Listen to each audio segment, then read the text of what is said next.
All right, everybody. Thank you so much. Good morning, good morning, good morning. Thank you so much for joining today's episode of the Red Pill Investor, as well as Sell More Homes Now.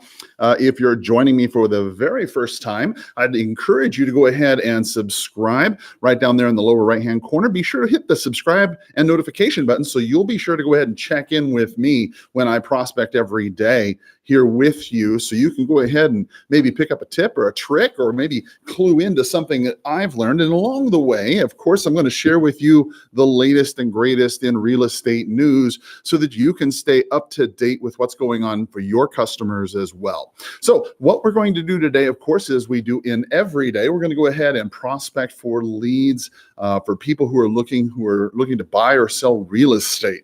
Now, as a real estate agent, as a real estate investor, there's so many things that I can do personally to help them. I could certainly list their property. I could certainly sell their property as a buyer's agent. I could certainly go ahead and invest, perhaps buy their property as a investment property. There's a lot of opportunity as a realtor that I could do. But of course, the only way that's going to happen is if I reach out and actually call them. So what we're going to do right now, we're going to go ahead and reach out and call these expired listings and the canceled listings. Again, I'm a little bit late. It's 8:49 in the morning. I got a whole bunch of new leads that came in, and I had to sift and sort them out because unfortunately, many of them were a little bit too, I don't know, they're just land and they're areas that just wouldn't work. Right. So you know what I mean, right? So I had to sift and sort them out, had to get rid of them. So what we're going to do is we're going to go ahead and get started here. Let's call these people right here. Let's see. No. And then we're going to go ahead and press go. Here we go. Okay. So we only have about 64 expireds that are brand new. So then we're going to call expireds first. Then we're going to go ahead and call the canceled listings. So let's go ahead and get the dialer ready. And let's go ahead. And as you know, I have my phone already on Do Not Disturb. So we can go ahead and not get disturbed by telemarketers trying to sell me health insurance or follow up on school loans that I never had or anything like that. I don't know about you guys, but that's super frustrating to me, especially if it's just a recording. I mean, if it was a person, it'd be one thing. I mean, I could understand a person trying to get through to me for one reason or another, but telemarketing calls that are robocalls in nature are just a little frustrating to me.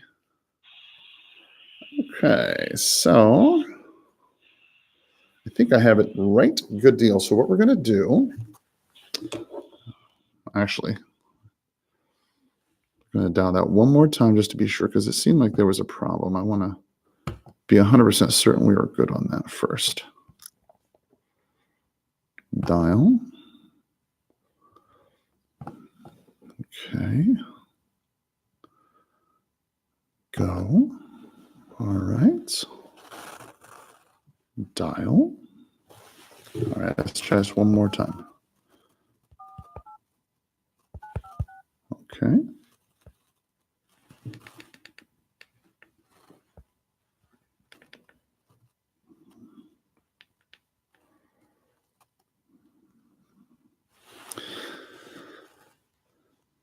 It's one of those situations where it's looking like it's doing something, but it's not really doing something.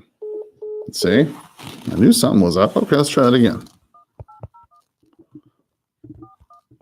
Sometimes what you have to do with auto dialers, you have to remember that sometimes they will have a dedicated line, and then if you switch things up in the middle of the stream, if you will, in the middle of the dialing session while you're switching up information. There we go. Switching up information or something, it'll have a problem. So looks like that's going to work. Okay, good deal. So looks like everything's ready, guys. Let's go ahead and get started as we always do. If you're joining me here for the first time, please remember I'm trying to go ahead and do this. I'm watching them while I'm talking to you. So I don't have a lot of time to share this on my social media. So if you find anything that at all teaches you something, please do me a favor and share it on your social media, because you never know who you might be able to bless. So let's go ahead and start, as we always do, with just a quick word of prayer. Lord, well, I'll just ask that you bless what we do today. I'd ask that you watch over the people who are watching this show today, that you'd bless their business, that they would learn something today that would help them help the communities where they live, that they might be a blessing to their people. Lord, I'd ask that you'd help open the eyes and the ears of people we're going to talk to today, that they might not be fearful, that they would hear your words, that we are here to help and that we are here to comfort them. Help us do everything in Jesus' name, and for your glory we pray. Amen. Okay, let's get cracking. So let's press go. All right, so what this is supposed to do, as we did yesterday, it should just bing right in when somebody picks up the phone. So we will soon discover if this is accurate. As I hear this noise in the background, I'm not 100% certain. You hear that? Not 100% certain that that's the way it was yesterday, but we'll soon see. Okay, so let's go ahead and jump into the news while this is dialing away. As you know, I've spent an awful lot of time trying to go ahead and get the latest news for you so that you can go ahead and learn a few things so that you can take it to your customers and get some really good data that'll help you. Hello? Hi, this is Karl Krentzel. How are you today? Hello? Margaret? Hello? Hello, Margaret?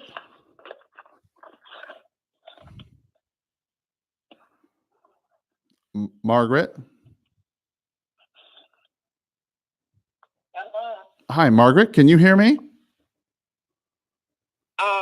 No, my name's not Margaret. Oh my gosh. Okay, I might have the wrong number. I apologize. My name is Karl Krentzel. You wouldn't happen to know anything about a home on Justin Lane, would you?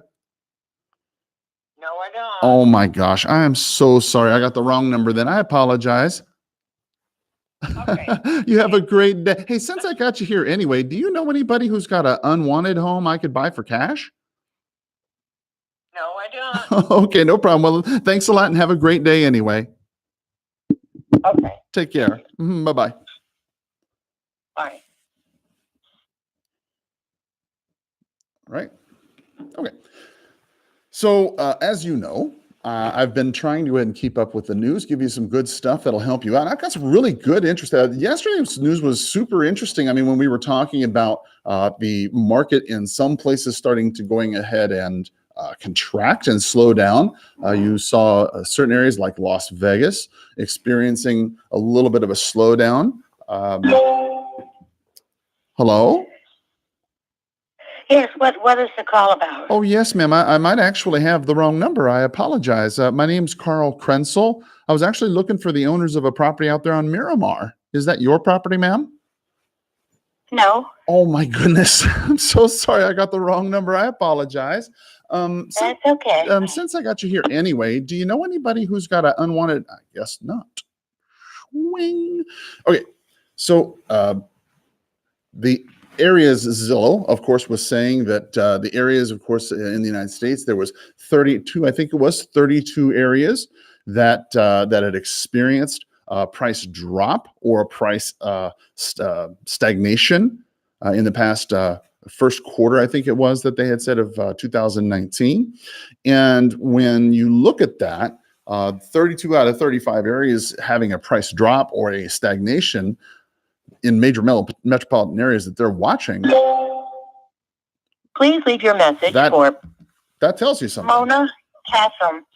I mean, that tells you something. You really need to be aware of that, right? So today, what we're going to do, I've got a couple things that I thought maybe you might find of interest. I found these at the National Association of Realtor website. One of the first things that caught my attention was the Homeowners Top Neighborhood Gripes.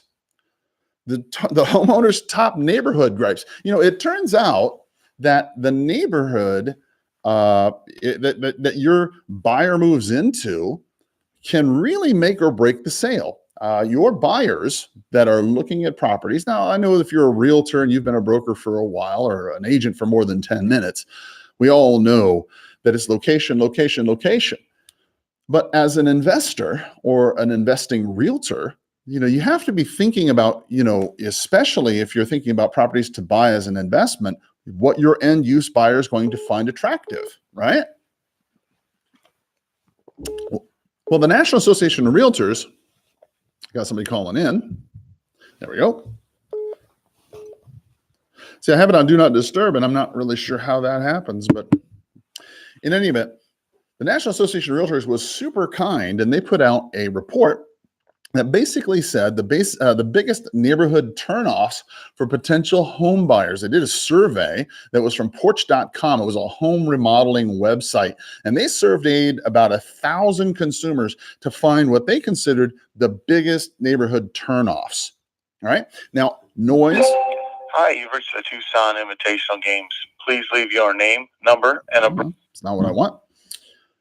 The noise, traffic, and crime were the chief concerns of buyers. Well, that's kind of a no-brainer, right? With 41% of the respondents, noise said that 41% said noise was their top concern, right? So here's the way I kind of think this through. When a seller tells you, there's a road nearby. We all have this customer. We all have that client. We all have that person in our market who's selling something to you as a consumer, as an investor, let's say, or a realtor. And you're talking to them and they're trying to either sell it to you as an investment, or they're trying to tell you when you list it, that it's not going to be that big of a deal, right? Good morning, Russo, and Flania. This is Ursula. How may I help you? Oh my gosh, I have the wrong number altogether. I am so sorry. That's not a problem. You have a Thank great day. Bye-bye. Thank you. You too. Bye-bye. Bye-bye. Okay, so this is entirely not the right people I want here. Okay, let's see if I can skip past them here. There we go.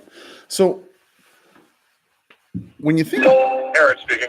Hey, Aaron, Karl Krentzel, how are you? Good, thanks. I'm not sure if I've got the right person, so I apologize in advance. Are you the fellow who happens to own that property? I got really... What's that? I'm driving the foothill, so my phone's going in and out. Oh, gosh, I'm so sorry.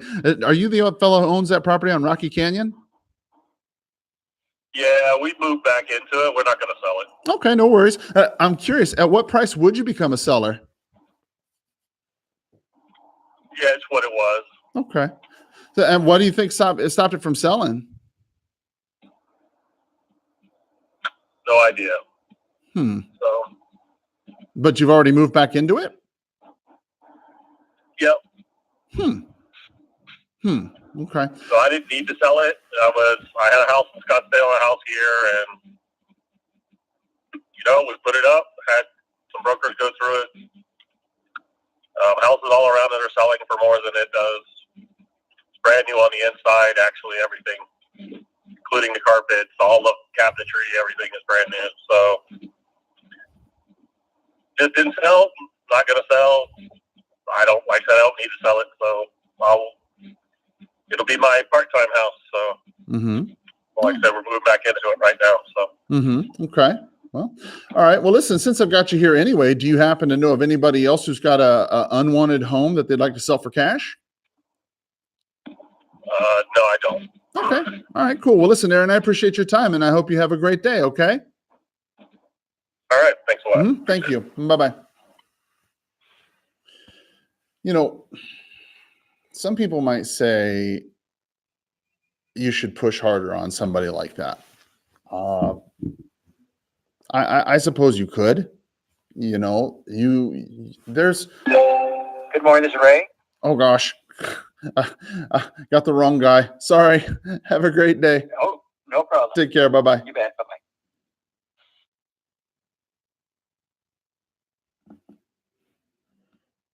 I know that's the wrong guy because I called that guy like 2 days ago, and that's the one I meant to delete, and it was the wrong fellow in the first place. And I pressed the wrong button. Well, anyway, like I was saying, the argument could be made with that guy 2 calls ago, that you could push that a little bit further. He was moving into that property, and he owns another. Hello. Hi, this is Karl Krentzel. How are you today? I'm okay. Are you sure you have the right number? No, ma'am, I'm not. That's why I want to give you an apology in advance. Are you the lady who happens to own that property in Atua Place?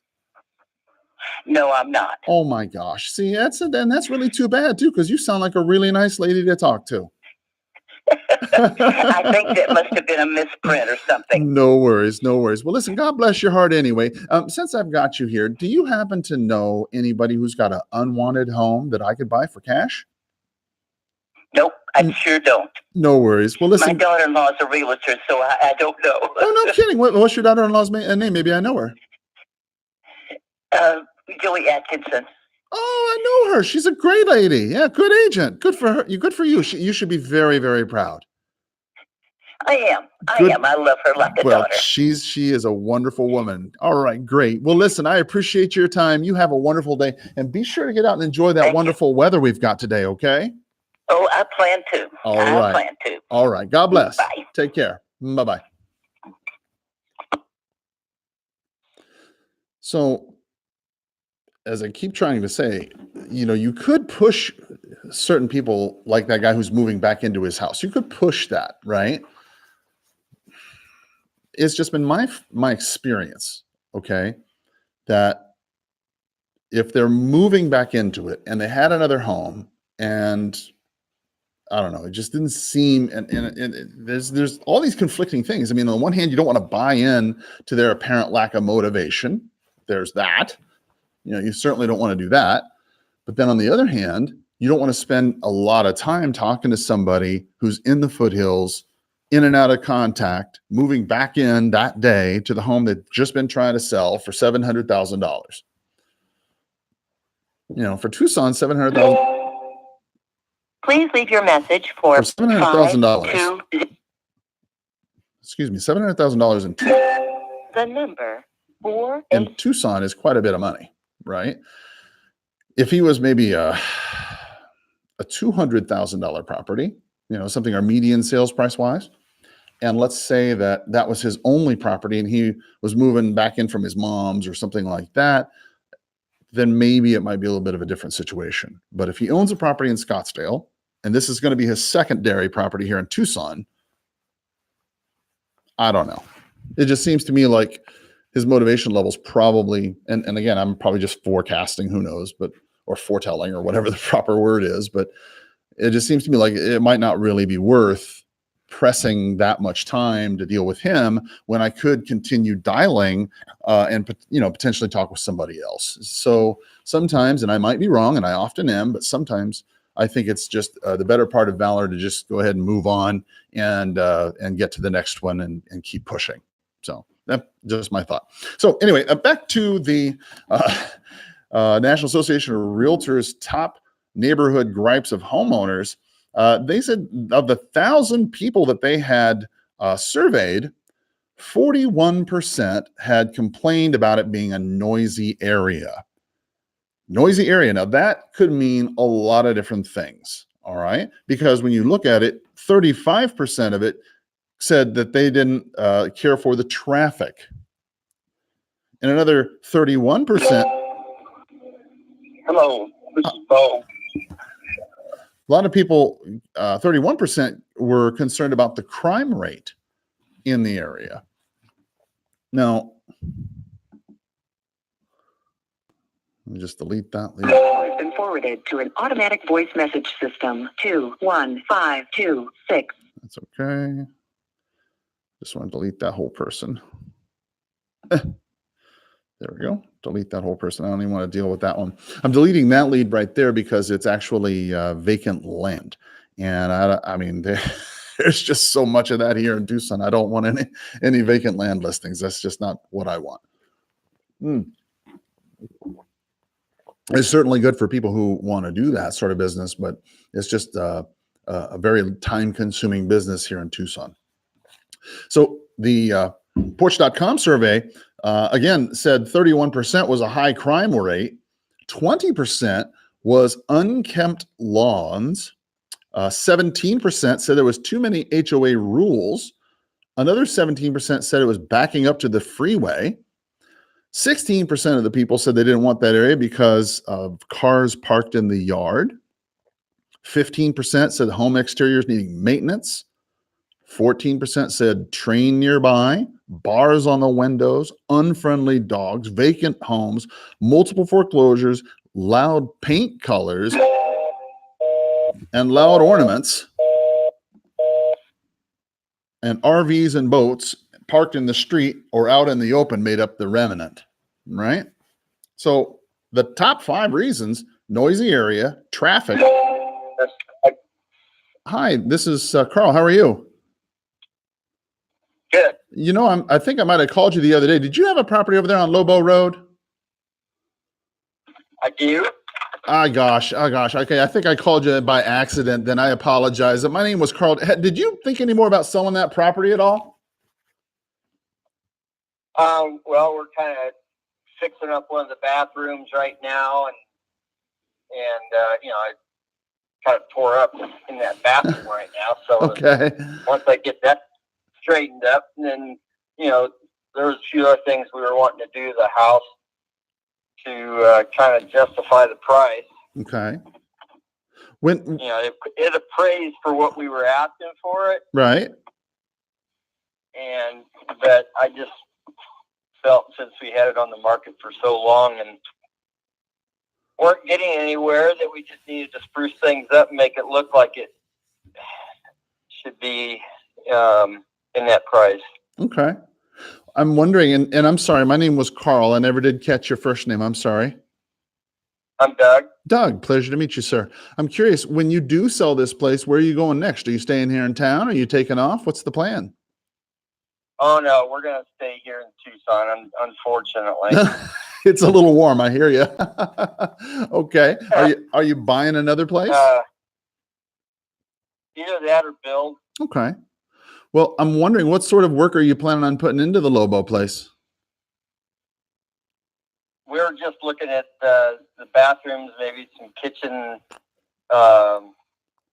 stuff. I wanted to kind of upgrade the fireplace a little bit. That sort of stuff. How much money were you planning on spending to kind of spruce things up, as you said, to make it look? I don't know where we're going to be. Most of it, I built the house, so most of it will be kind of do it on our own. And I got a friend of mine that's down the street that does a lot of tile work, and I'll probably have him help me out, do some stuff. So I'm hoping not to spend a ton of money. I'm wondering, what if, and I'm just kind of spitballing here, and I might be wrong, and I frequently am, but I'm wondering, what if you knew that, you could spend, I don't know, $10,000, $15,000, maybe even $20,000 or more on that property and not get a single dime of it back? What if you knew that was going to happen? If you knew it was going to happen, would you still do it? I probably would, because if we don't put it in the market, we're going to stay there. Okay. What's causing you to sell it in the first place? Wanting to downsize. Okay. But I'm finding that most of the houses that are downsized, they're asking too much for them. Yep. The reason why I'm asking is because, and is quite honestly because I think what you're seeing here, and a man like yourself, if you built that property, then I can only surmise that you've been around the block a time or two, and you kind of know what the market's like and the signs and things of that, right? Yeah.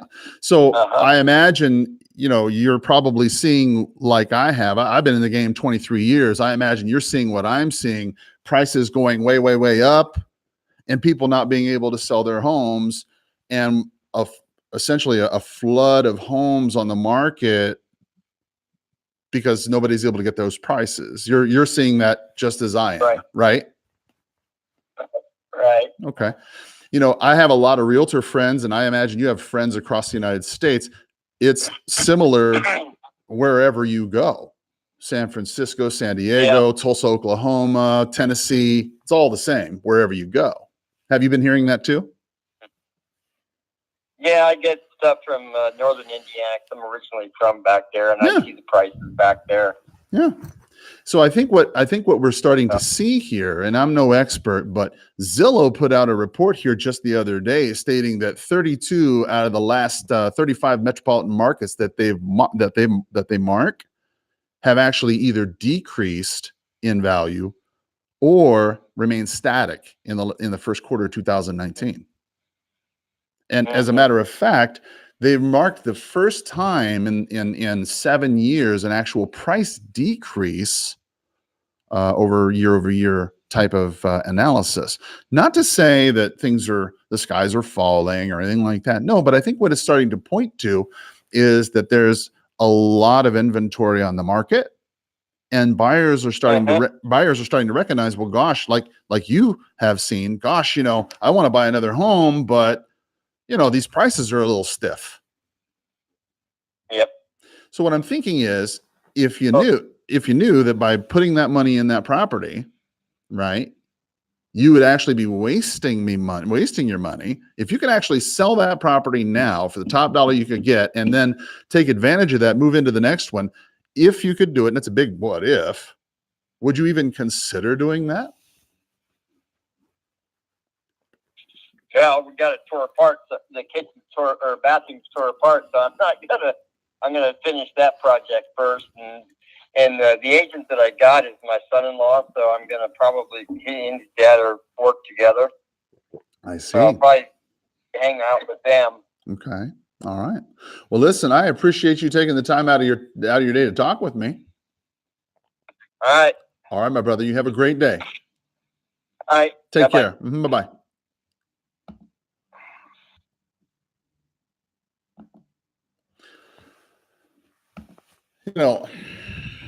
I see why I had him in my not interested file. I apparently didn't realize the guy was with his kitchen torn apart. Hello? Hello? Oh, hi. This is Karl. How are you today? Who is this? Oh, I'm sorry. My name is Karl Krentzel. I might have the wrong number. I apologize. I was looking for the Kent residence. They own a home on Mabel. Is that your property? Yeah. Oh, perfect. Okay. Well, my name is Karl Krentzel. I'm a broker here in town who buys property. I noticed that your home recently went off the market. I was actually just calling to see if you still wanted to sell it. Do you? No. No, thank you. I can't say that I blame you. That's a beautiful area, nice home right there. So, if you I had, know. Thank you. if you had sold it, where were you going to go next? Were you staying here in town, or were you taking off? No. We're staying. Oh, you were right, but I mean, if you had sold the house on Mabel, were you planning on staying in Tucson? Yeah. Oh, okay. Had you found anything that you liked? We like the house that we live in, so that's why we don't put out on sale. Okay, no worries. I'm wondering, you had it on the market, I guess, at oh goodness, 529,000. Is that correct? Yeah. Did you get any offers on that property at all? Yes. You did? Mhm. I believe it. I believe it. And may I ask, Yeah. were any of them any close to the list price? What's that? Were any of them close to the list price? Yes. I believe it. Yeah. If you don't mind me asking, We decided you just decided not to go. Gosh. Wow, that must have been very disappointing for everybody. I can only imagine. You had it on the market for less than 30 days, I guess, right? I know. Oh, wow. I know. Okay. Well, since I've got you here Yeah. anyway, do you happen to know of anybody else who has an unwanted property that I could buy for cash? No. I don't know anyone. Okay, no worries. And, Sorry. and if you don't mind, this is just so I can learn. I've been an agent here for 23 years. I'm just curious. Sir, Just I'm taking care of elderly people. oh gosh, yeah, no worries. Well, I'm you taking take care. of Have elderly yeah, no people. worries. Thank Have a you. great Thank day. you. Thank you. Bye bye. You too. Bye-bye. Bye bye. You know, I was going to ask her why, why did you put your home on the market for 30 days, get a full price contract, and then decide not to sell it? That seems torturous. You know, the thing is, I'm looking at the agent who had it listed, and I know him, and I think to myself, holy cow, how frustrating that must be to have a $700,000 listing or whatever sell in 30 days, and then the client decides not to sell. Holy cow. So getting back to the neighborhood gripes, right? You know, a lot of people you know, tend to think that noise issue, the traffic issue. Thank you for calling about ADT Security Services. That's To not what I establish want. a service at your home or this. Okay. That those are the things that you know, people get used to, and that you're never going to hear it or whatever. But the truth really is that a noisy area causes 41% of out of 1,000 home buyers to say no to a neighborhood. 41% of the time, it's a noisy area. 35% of the time is that traffic. You know, I remember having a listing one time. The number 520-877-10. I remember having a listing one time that when you pulled out, when you made a right-hand turn, right, the 5 o'clock sun was right in your eye. There's traffic, and it was a nightmare for people trying to get out of the property at 5 o'clock. You know, sun time. You know, it's just difficult, and that was a big turnoff for people when they were trying to buy that property. Was the traffic and that sunlight right there. A high crime rate. The third thing, obviously, certainly a big issue. I know you know that. Unkempt lawns. You know, this is the fourth thing that they popped up, and then fifth was the too many HOA rules. The unkempt lawns is really not hard to understand when you think about it, because people drive by. I do this. When you drive by a neighborhood or a home or something along those lines, you miss it. You know, you see a property that's unkept, then you think to yourself, well, gosh, you know, if they can't even take care of their yard, what else can they not take care of? They can't take care of this. They can't take care of that. So, you know, that's certainly understandable, right? So I would definitely head over to Realtor.com, look at their news section for Tuesday, May 21st. They've got a nice big graphic, biggest neighborhood turnoffs. Perhaps you might want to use that as a graphic on your next listing presentation. So let's go ahead and step into the next one. We've been prospecting here for about 27 minutes. We've made 38 calls to 22 leads. We've talked to 8 contacts, not set a single appointment yet, but that's okay. Still early in the day. We're cracking away. Let's go ahead and get moving on with the next Realtor.com episode, or I should say the next article. A California couple was fined $600,000 for uprooting and killing an ancient tree. That's absolutely true. A California couple was fined $600,000 for uprooting and killing an ancient tree. Now, a judge has ordered a Sonoma, California couple to pay nearly $600,000 for uprooting a nearly 200-year-old oak tree from the property they bought. The 180-year-old oak tree was protected under a conservation easement. The Sonoma Land Trust, a nonprofit group, sued the couple for damaging the ancient tree as well as other surrounding vegetation that was protected under a conservation easement. The couple purchased the 34-acre parcel that included the tree. They attempted to move the tree and other vegetation to a place closer to their newly built ranch home within the property.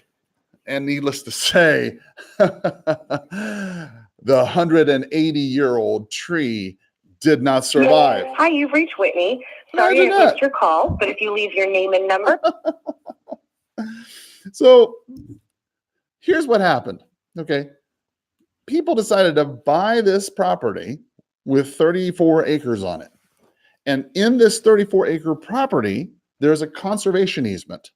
And in this conservation easement, Hello. this conservation easement says that You have reached the you're not voicemail supposed box. to, disrupt. You're not supposed to destroy. You're certainly not supposed to cut down this tree. And what they had decided to do, they were made aware of the easement and the terms when they purchased the property. So they can't, they didn't, have the ability to. Hello? Hello. Oh, hi. My name's Karl. How are you? Hi. Okay. I'm not sure if I want to take that offer. You sound like somebody I'd not know, but okay. Anywho, so here these people are. They buy this property, and they were disclosed at the time of the purchase. Hey, here is this conservation easement. This tree's been here for almost 200 years. Don't touch it. All right, leave it alone. Now, I know all of you people out there saying, well, gosh, if God had put Adam and Eve in the Garden of Eden and told them not to touch the fruit of the knowledge of the fruit of the good and evil, right? If they put me in there, I wouldn't have done it. Well, it seems that the state of California allowed these people to have this conservation easement with one tree on a 34-acre parcel. And what do you know?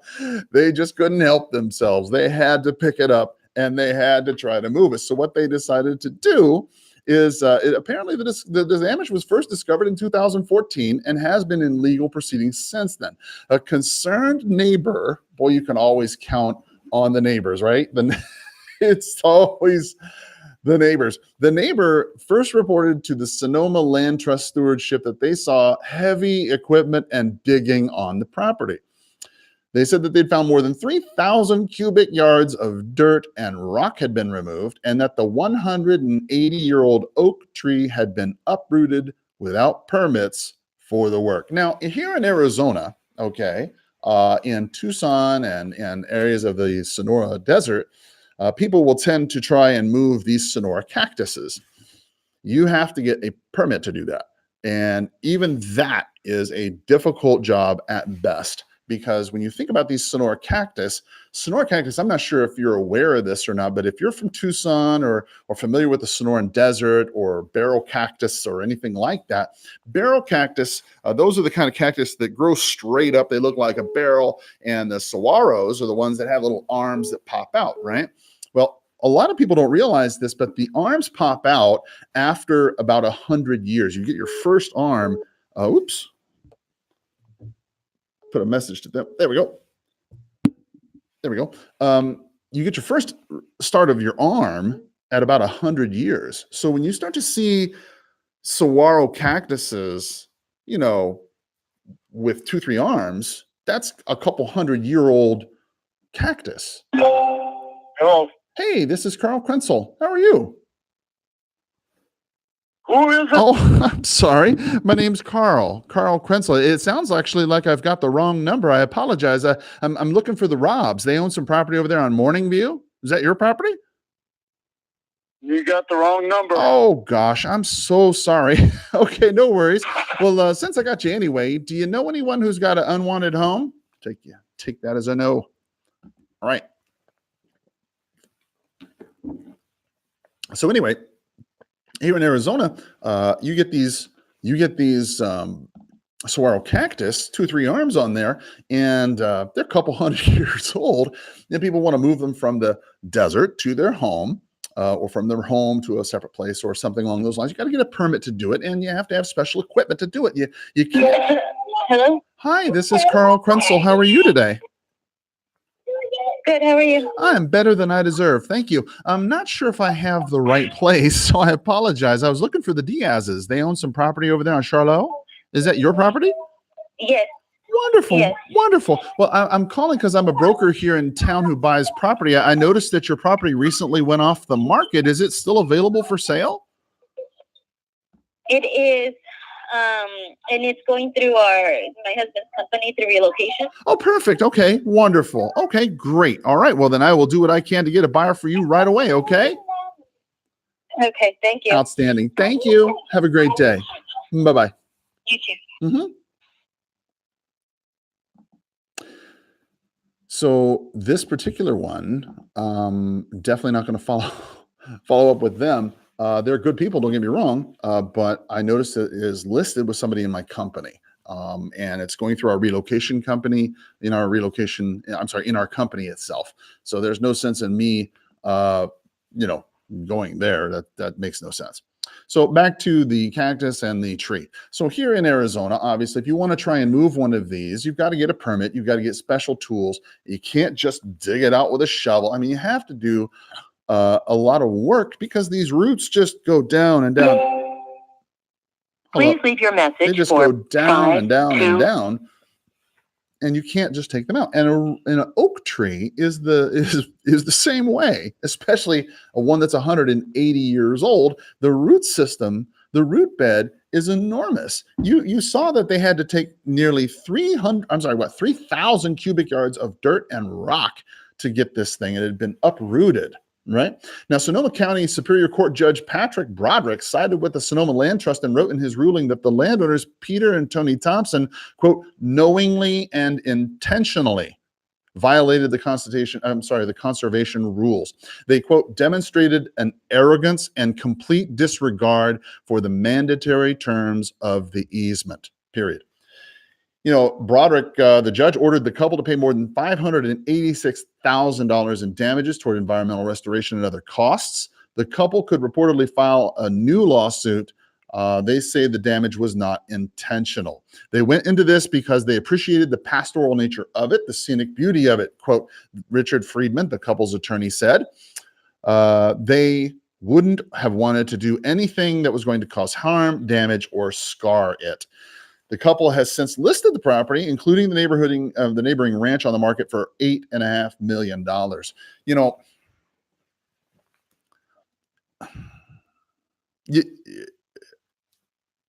You could say what you like, that you didn't intend to, damage the property, cause harm, or scar it, but you had an easement and you were made aware of it.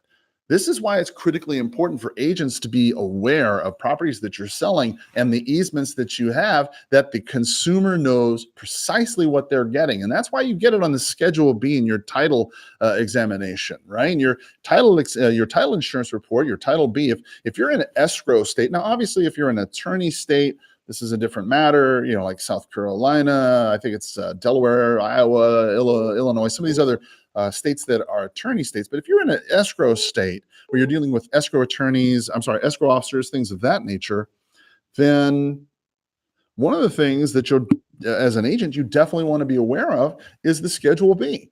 The Schedule B on the title report, the title insurance, is going to tell you of easements that are available on the property so that you won't go in there and your clients won't say, well, gosh, we didn't know there was an easement on there. We just picked up a 180-year-old tree and moved it, and we didn't know that. And then they start looking around for people to pay for things. And that oftentimes is where commissions get involved, even ones that have been paid years ago. So make sure that you're aware of easements. That's the lesson that you want to learn from that one today. Okay, so let's move on to the next story for today. We've called 37 expired listings. We're still calling expired listings. We have not moved into, this is an owner agent. Let's see. This is Sarah. Leave a message. Wrong number. There we go. Perfect. So let's move into the next one. We've dialed 38 expired listings. We've not actually moved into anything other than expired listings still. It's 9:32 in the morning. We've been dialing for 38 minutes. We've contacted 11 people. We've talked to 11 contacts so far. Let's see here. Where are we? No, we left 9 voicemails. Okay, so let's step into today's third story. Remax ending its partnership as Redfin launches an instant buying tool. Yeah, Remax ends its partnership as Redfin launches its instant buying tool. Hallelujah. Hello. Hey, this is Karl Krentzel. How are you today? Who's that? Oh, I'm sorry. My name's Karl Krentzel. How are you today? It's okay. You don't know me. I'm not. What is this? Yeah, no problem. I might actually have the wrong number. I apologize. I'm looking for the owner of a property on Franklin. Is that your property? Who is this Yeah, again? no problem. My name is Karl Krentzel. I'm a broker here in town who buys property, and I was looking for the owner of a property out there in Menlo Park on Franklin. Is that your home? I'm a realtor. I know. Property. Yeah. I know. I noticed you're. Yeah, you're. Is this Renee Nunez or Joy or? How would you know my husband? Well, I'm a broker here in town, and all that information's public information. And I was just calling to see if it was still available. That's all. I noticed it went off the market here recently. It is still available. We've just been getting a lot of weird calls in the last couple of days. So yes, it is. I do have a couple people interested. Okay. But as of right now, no offers yet. Okay, good deal. I just wanted to follow up with an awesome. Thank you so much for taking the time. You're welcome. Have a wonderful day. Thank you. Bye-bye. That's a great way to handle a realtor that you picked up if you picked up a realtor and you didn't intend to, right? So I was busy clapping at the moment for Remax ending their partnership with Redfin since Redfin started their instant buying tool. Now, if you're not familiar with this, this is something you will definitely want to keep your eyes to the ear for, right? When you think about it, what's going on is essentially Redfin has launched an instant Hello? Hello. Oh, hi. This is Karl Krentzel. How are you today?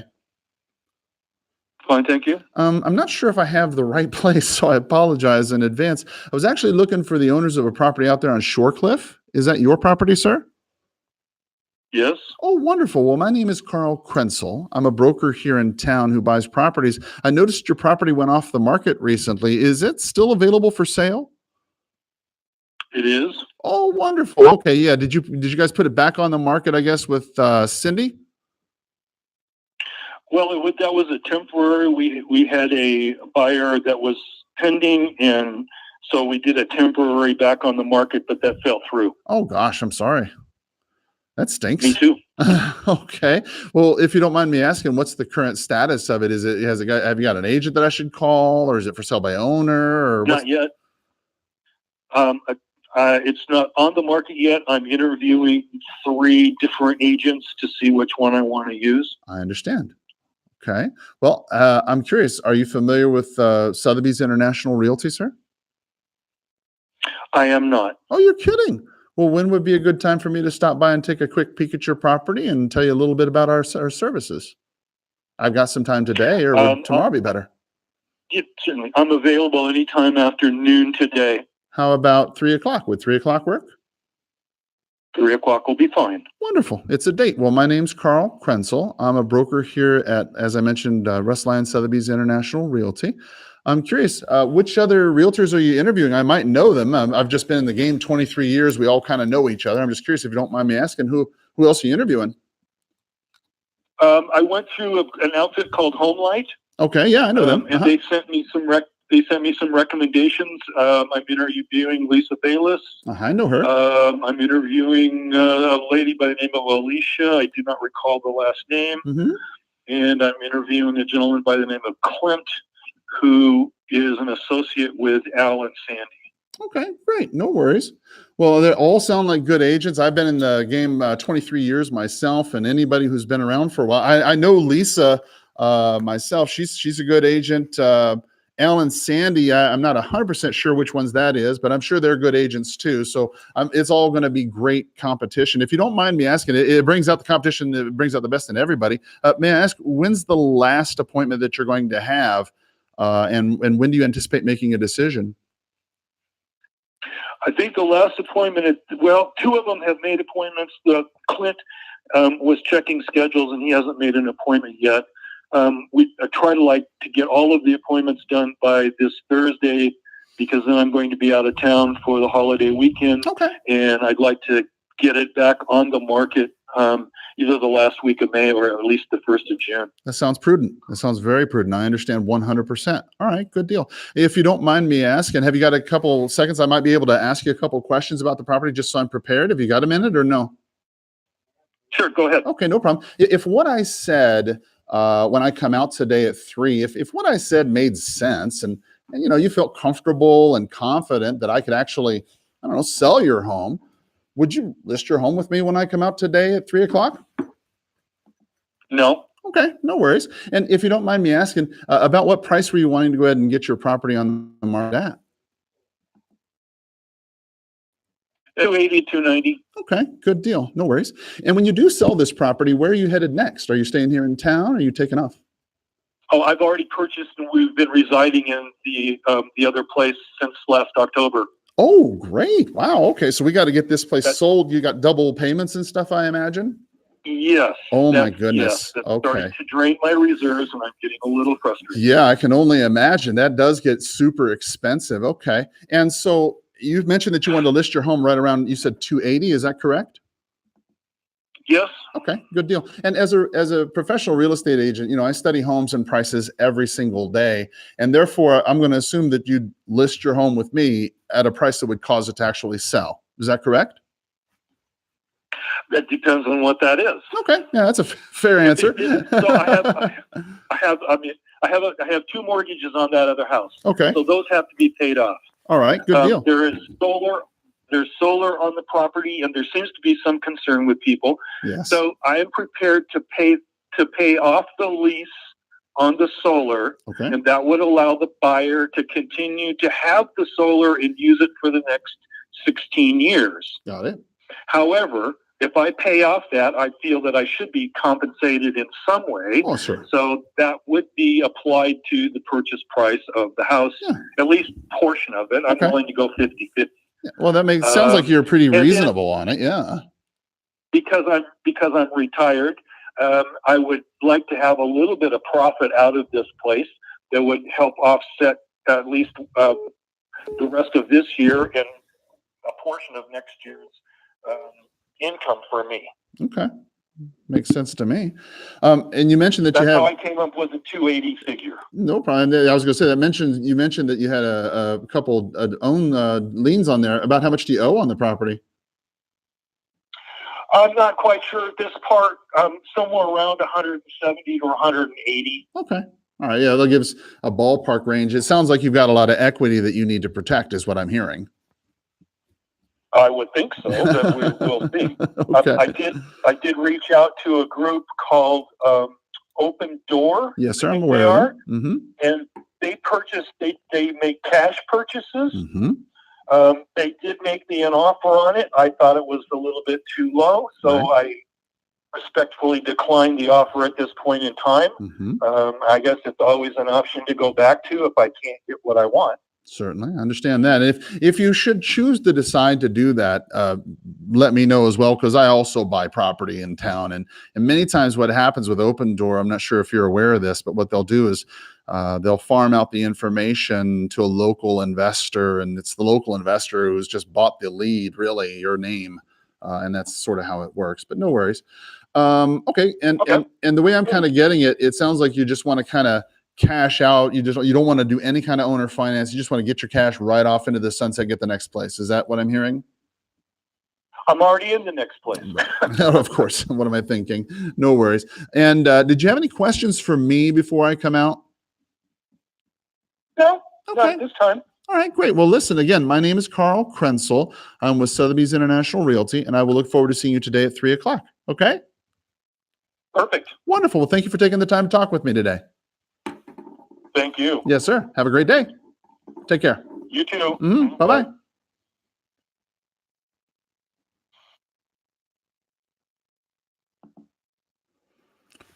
Boom. All right. There we go. All right. Well, it only took 42 leads, 47 minutes, 13 contacts to get one listing appointment. It took me a little while, but we got one. Okay, so thank goodness. So here we are in minute 54 minutes into prospecting. We finally got one valid listing appointment. Now, hopefully you were able to see me flip back in the script. I went to the Mike Ferry script and I pre-qualified them a little bit. You remember I first off said, look, if there's before I come out, there's a couple quick questions I need to ask. If you got a minute, yes, okay, great. If what I said made sense and you felt comfortable and confident that I could sell your home, would you list your home with me when I come out today at 3:00? Now, understand, 99.9% of the time, just like right here, they're going to tell you, no, we don't want to do that.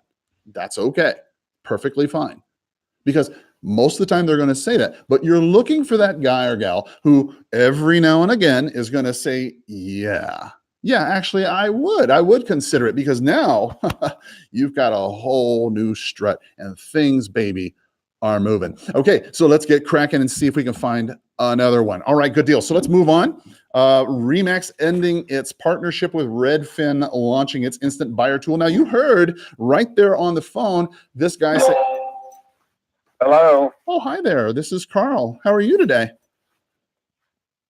Is this a recording? No, sir. I've been accused of that. Unfortunately, my voice sounds too good on the phone, apparently. But I do owe you an apology. It sounds like I might actually have the wrong fellow. My name's Karl. I'm actually looking. Right. I'm actually looking for the fellow on Mountain Meadow. Is that your home? Hey, Doug. It's okay. I don't bite. Now he hung up. All right, no worries. Well, anyway, as you heard on that phone call, right? The guy says, "Well, I've called Open Door, right? And you might have heard this in your market a couple times, and this is not anything new." Okay, I know a lot of realtors out there, a lot of investors out there. Oh, the sky is falling. Whoa, Open Door and Redfin with their instant buying tool. Listen, you heard him say it yourself. The amount they offered me was a little bit too low, so I just respectfully told them no, right? And then you simply just, I understand. Okay, well, by the way, in case you ever do, let me know, because I buy these properties too. And if you're a wholesaling investor, a wholesaling realtor, then you know exactly. Hello. Hi, this is Karl Krentzel. How are you today? Doing okay. How are you, Karl? Boy, I'll tell you, I am better than I deserve. That's for sure. I'm not sure if I have the right person, so I apologize in advance. Are you the lady who happens to own that property on Copper Creek? Not for a long time. Oh, gosh. We're approaching like 4 years we haven't owned that property. Gosh. Oh, well, God bless you. All right. Well, no worries. Well, listen, since I've got you here anyway, I apologize. Do you happen to know of anybody who's got an unwanted home that I could buy for cash? I don't. No worries. As in you're in Arizona, and Yeah. I doubt you're doing business in Ohio. Well, I have friends who do business in Ohio, but I know you have sometimes friends here. So, all right. Well, no worries. Well, listen, I appreciate you, and I hope you have a wonderful day. Okay. Okay. You All right. too. God bless. Bye-bye. Okay. Wrong number. There we go. Bam. Okay, perfect. So you don't want to get tossed off by this whole concept of people going to We Buy Houses type outfit, or OfferPad, or Nextdoor, or instant buyer tools, or any of this stuff that people have. Don't even fret, right? Because what you're really trying to do, you can't get everybody. That's true. You can't get everybody, but you can reach a few people, like we just reached that fellow right there, right? So Remax. You have dialed a number. Remax recently had a relationship with Redfin, as you may or may not know, where Redfin, hello? Hi.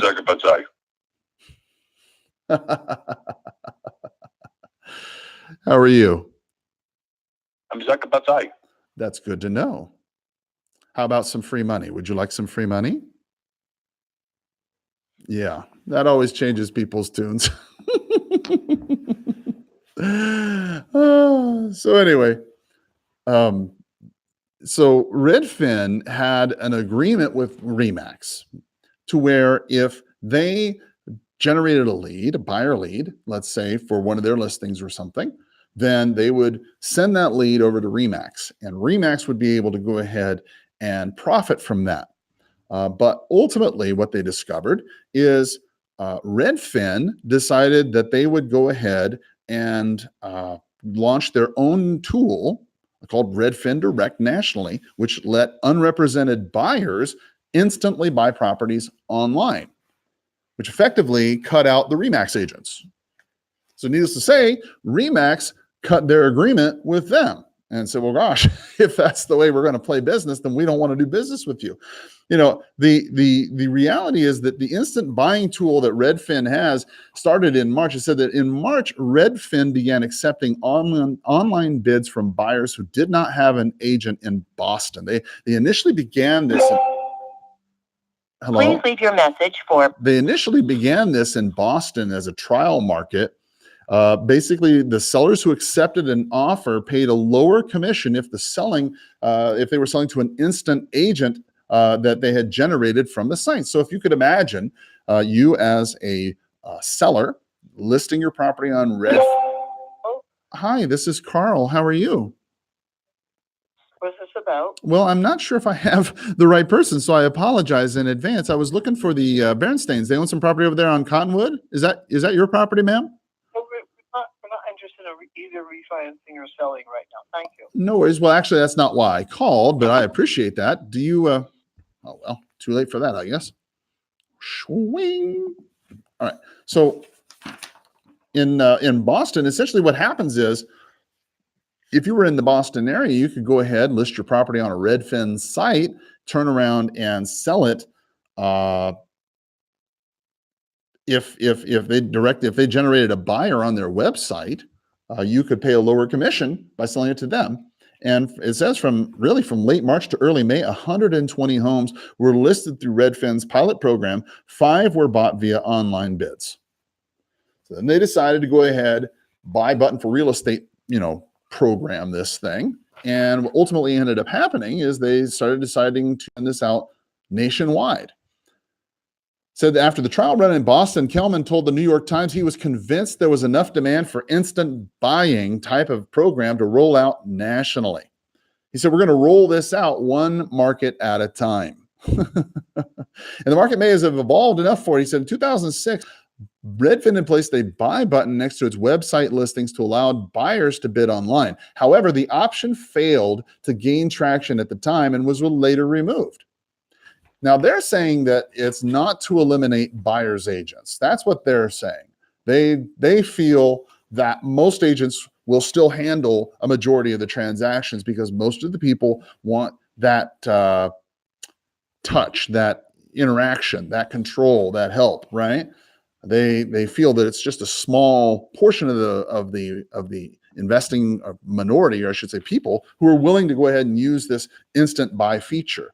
But nonetheless, it is a tide of things to come. When you look at companies like Remax, realizing, gosh, we need to get to this point where we're not dependent on other people and their data and other people and their leads. And you have to get to that point too in your real estate business, in your real estate investing business, as a realtor. You have to think, how am I going to get leads?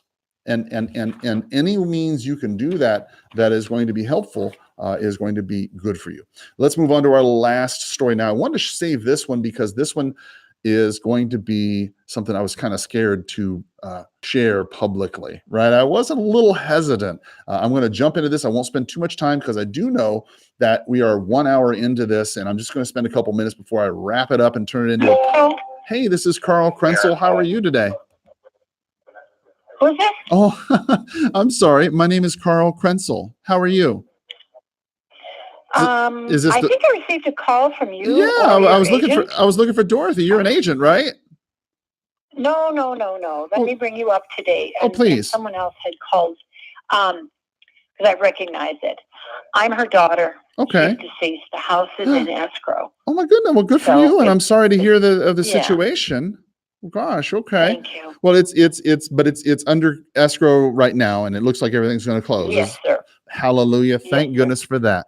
Well, listen, God bless Yes. you. I am so sorry. Was it your mother you said? Yes.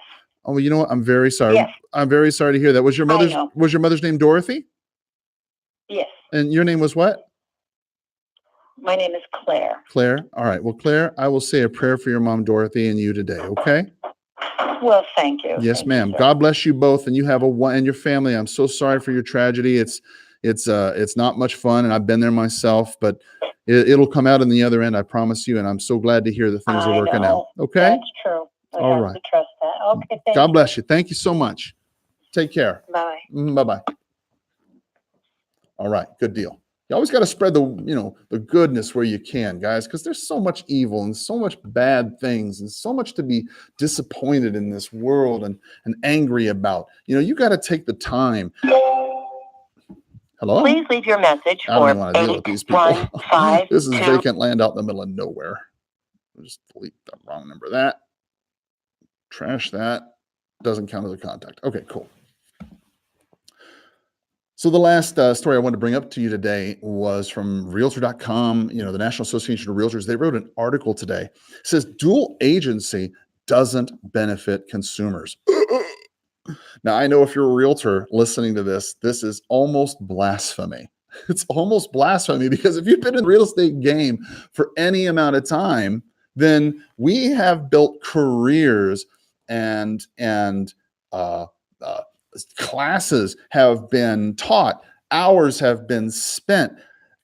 We've been sitting in classes to discuss and understand this concept of dual agency. And now the National Association of Realtors in its commentary page, their publication. It's not like I'm making this up.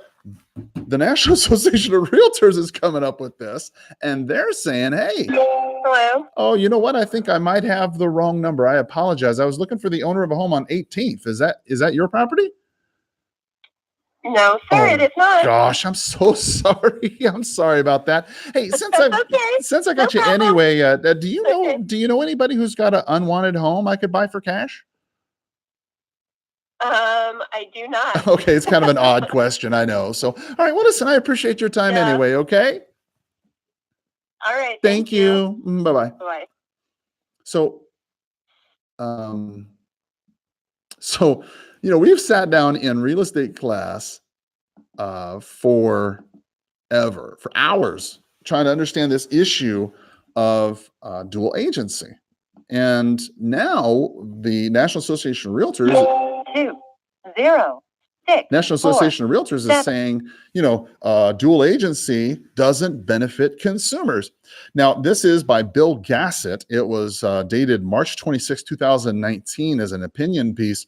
He wrote down, asking clients to sign agency disclosure forms isn't enough. You must explain what dual agency is and why it's problematic. Well, that's obvious. I thought that's what we were supposed to do. I didn't realize it was anything other than that. I thought we were always supposed to explain how dual agency worked. He said that the topic of dual agency stirs many opinions. Hey, this is Karl Krentzel. How are you today? Okay. I'm not sure if I have the right person. I apologize in advance. Do you happen to own some property over there on Silver Flower? It's a little investment property.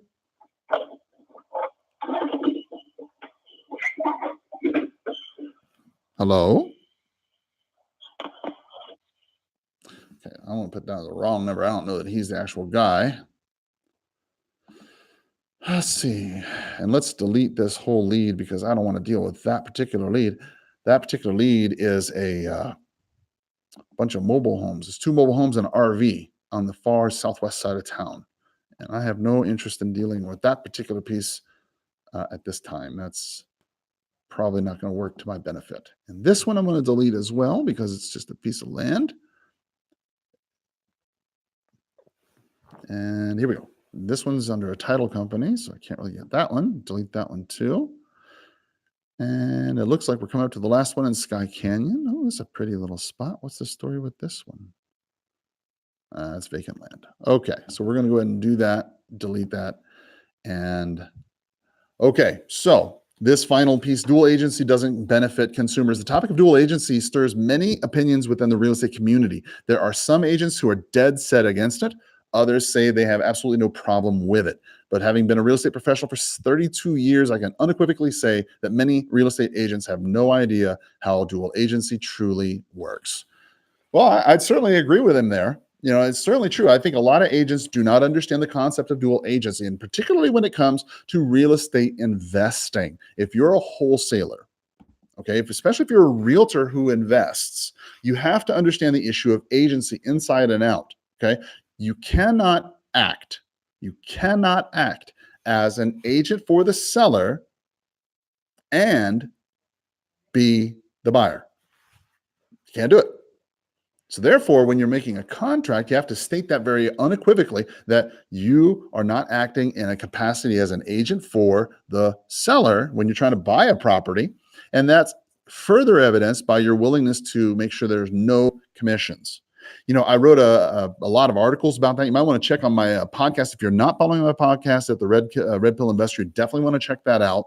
Also, I've written a couple blogs or YouTubes about that very issue. As a matter of fact, podcast, I want to say 505, I think, is about ethical investing for real estate investors. So if you're checking that out, if you're a realtor who invests or wholesales, you'll definitely want to check that out.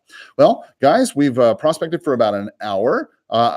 We've gone over a few stories. We've talked to 60 leads. We've made 101 calls. We actually talked to 19 people. We've set one appointment. We left 12 voicemails, so we did pretty well. Let's take a quick look at what our scores like so far this week.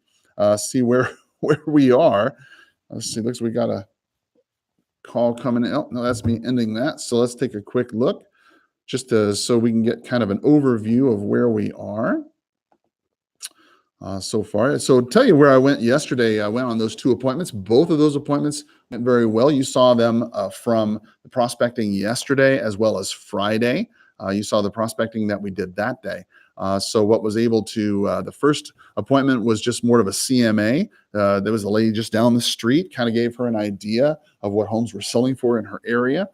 She discovered some unfortunate news about her property, so she might actually be selling a little faster than she'd hoped. As I mentioned at the time, people, remember, they don't always make moves right away. They just kind of think about it, and then they move a little bit further down the line. The other fellow that I made the appointment with yesterday, went to his house. He told me all about what was going on. He's motivated, and I think we have an opportunity to follow up with him and continue making a deal with him as well. So just overall from, let's see, May 16th until this day, May 21st, we have, holy cow, we've left all kinds of messages and talked to all kinds of people. But essentially, we have, to bring it down, we've talked to 126 people, and we've made 3 appointments. Which is a 2.38% conversion ratio. Not too many people converting if you're going to be doing a lot of cold calls versus expireds and for sale by owners. And that's why that number is a little bit odd. But you will see that, of course, we got 3 appointments. And again, all you're trying to do is get an appointment a day. If you can get an appointment a day, then you're going to do well. Whew, guys. Thank you for listening into all of this. This has been a super long one. I'm going to turn this into a podcast. It's going to be on the Red Pill Investor, so you can listen to it. And especially, I would encourage you to listen to that minute 54 again or so, where I got that expired listing appointment, and then I pre-qualified that, so you can go ahead and pick up what you need to learn there, so you know how to interact in a competitive environment. If you thought this was helpful, do me a favor, share it on your social networks. As always, you can put your comments right there in the button right there, and I will respond to every single comment, regardless of where you put it. I am grateful, extremely grateful, that you take a single second of your day to pay any attention to me at all.